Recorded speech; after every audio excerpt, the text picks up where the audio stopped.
Planned Parenthood is opening a huge new facility close to states where abortion access is restricted. The new clinic was built secretly in Illinois near the Missouri border. You will remember, Missouri has some of the strictest abortion laws in the country. Our own CBS News' Kate Smith visited the facility as it was being built. So this is the site of our brand new building here in Illinois. We first visited the new clinic in August. The sensitive project was being built in secret under the code name Alaska. Dr. Colleen McNicholas showed us around.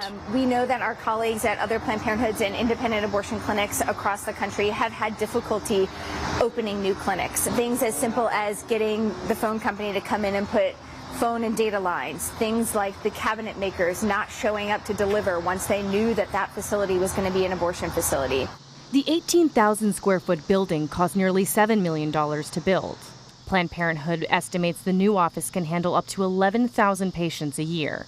The clinic is only miles from the Missouri border. It's positioned to accommodate patients from nearby states with strict abortion laws. In the last 2 years, the number of women crossing the Illinois border for abortions has more than doubled. On a personal level, I just have it in my heart to serve women. Mary Kate Knorr is executive director of Illinois Right to Life. The purpose of a law is to set a moral standard for society.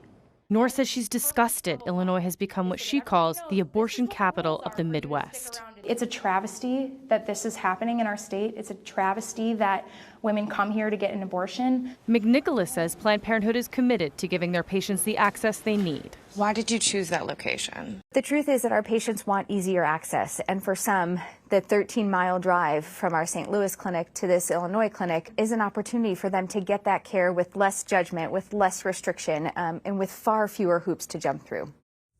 And Kate Smith is here with me now. Congratulations on this really important scoop. Thank you. You. Really well done. You've been reporting on abortion issues extensively. So what is this new facility like? So this new facility is a tremendous departure from what Planned Parenthood had been working with existing in Illinois. So we visited both. We visited the existing one and, of course, this new one.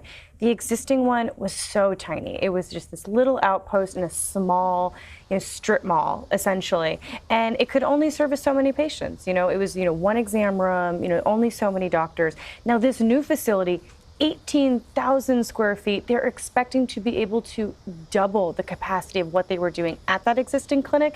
That's about 11,000 patients a year. Something, of course, important to note, those are not just abortion patients. Right. They'll be able to do more of the things that, they advertise that they do. So cancer screenings, birth control, family planning, STI, STD screening and treatment. So that, kind of the size, that's what it means. That's what it means that they'll be able to do. And let's talk about the significance of the location, something you and I have spoken about here on this air before, given the fact that now there isn't an option for women in Missouri. How important was it to build it where they decided to put it? That's exactly right. I mean, if there is a battle over abortion access in this country, the front line of that is the Missouri-Illinois border, right? In Missouri, you have some of the most restrictive anti-abortion laws, and in Illinois, it is quite literally the exact opposite. So while all of these state lawmakers were passing, abortion bans, restrictions on the procedure, Illinois instead passed the Reproductive Health Act, and that made abortion actually a fundamental right. So, while Missouri, the Planned Parenthood in Missouri is looking at a potential future where that clinic in St. Louis might not be able to continue providing abortion, now they have a contingency plan just 13 miles away. And the rationale or the reason why the facility was built in secret? Presumably it's because there's a security concern. Absolutely. So, we've spoken about this before. Right now, this year, we're seeing a record high number of violent acts against abortion providers.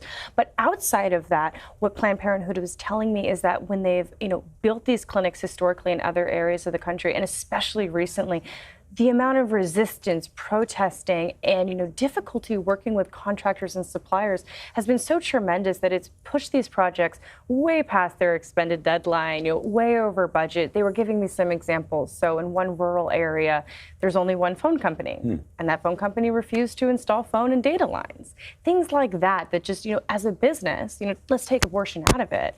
As a business, you just can't operate with those kinds of, obstacles in your way. Yeah. Let me pivot to Georgia. There's a federal judge there who has temporarily blocked a controversial abortion law from going into effect in January.